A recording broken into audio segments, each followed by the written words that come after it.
Hi kids, ಎಲ್ಲರೂ ಹೇಗಿದ್ದೀರಾ? ಎಲ್ಲರೂ ಖುಷಿಯಾಗಿದ್ದೀರಾ ಅಂತ ಭಾವಿಸ್ತೀನಿ. ಇನ್ನೇನು SA2 ಎಕ್ಸಾಮ್ಸ್ ಬರ್ತಾ ಇದೆ.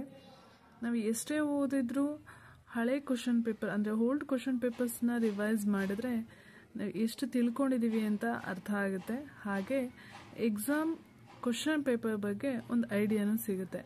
ನಿಮಗೋಸ್ಕರ ಕ್ಲಾಸ್ ಫಸ್ಟ್ ಸ್ಟ್ಯಾಂಡರ್ಡ್ದು ಕ್ವಶನ್ ಪೇಪರ್ಸ್ನ ನಾನಿಲ್ಲಿ ತೋರಿಸ್ತಾ ಇದ್ದೀನಿ.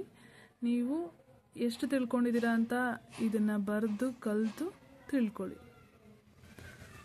ರೈಟ್ ದಿ ಮಿಸ್ಸಿಂಗ್ ಲೆಟರ್ಸ್, ಅದು 5 ಇದೆ. Next write the rhyming words and match the following. Circle the odd one out. And next main count and write. Next fill in the blanks. Next main write the days of the week in order. ಇಲ್ಲಿ shuffle ಆಗಿ ಕೊಟ್ಟಿದ್ದಾರೆ, ಅದನ್ನು ನೀವು order ಆಗಿ ಬರೀಬೇಕಾಗುತ್ತೆ. Next last main answer the following.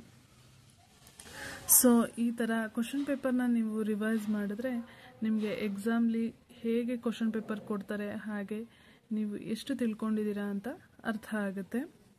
So ಸಾಧ್ಯವಾದಷ್ಟು ಹಳೆ question ಪೇಪರ್ಸ್ನ collect ಮಾಡಿ ಕಲ್ತ್ಕೊಳ್ಳಿ, ಬರೆದು ಕಲೀರಿ. ಏಕೆಂದರೆ ಇದು ಫಸ್ಟ್ ಸ್ಟ್ಯಾಂಡರ್ಡ್ ಅವರಲ್ವಾ, ಹಾಗಾಗಿ ಬರೆದು ಕಲೀರಿ, ನಿಮಗೆ ಬೇಗ ನೆನಪಲ್ಲಿ ಉಳಿಯುತ್ತೆ. And all the best for your SA2 exam.